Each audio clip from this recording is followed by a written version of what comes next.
Have you ever seen one of these in your garden?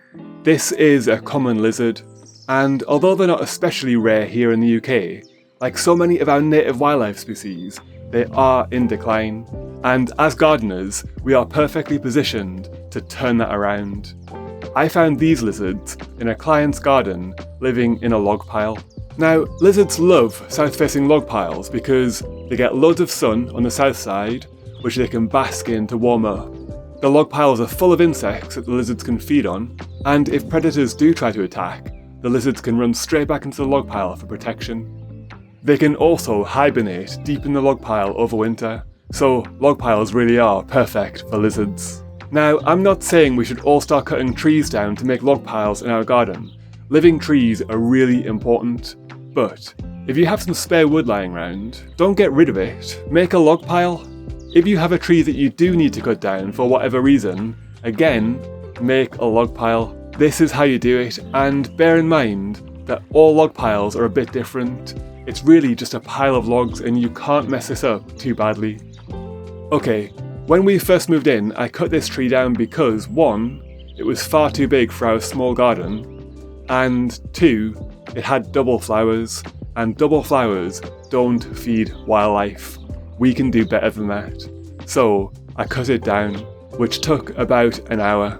And then I dug the stump out, which took about a day. It was a lot of work. But you don't need to dig the stump out if you don't want to. I only did it because I wanted to make it look like this tree had been uprooted by a storm and blown over, and the log pile had been made around it. Pile the logs in a way that looks nice.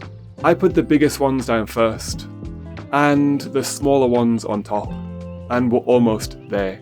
But here's the most important part. When a tree falls down in the wild, it allows light to reach the ground for the first time in ages, and this fuels fresh growth and biodiversity. And as gardeners, we can speed up and shape that regeneration by planting plants. I planted a hazel tree to replace the cherry tree because they're an important native species, and we can control its size by coppicing. I planted a hop, which climbs up the hazel, and a load of other plants to help cover any bare ground, because nature doesn't do bare ground, or at least not for long. Look, as gardeners, we can't choose what wildlife species decide to make a home in our garden, but we can make a suitable environment for them. Log piles support a huge range of different wildlife species. They mimic nature, and they're a fantastic addition to any garden. So hopefully, these lovely little lizards, bit of alliteration there, these lovely little lizards will inspire you to create a log pile in your garden. It doesn't need to be big, and you can add to it over the years whenever you cut off a new branch, so give it a go.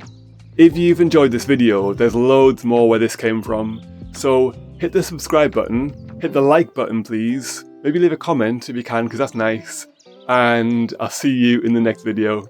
Bye.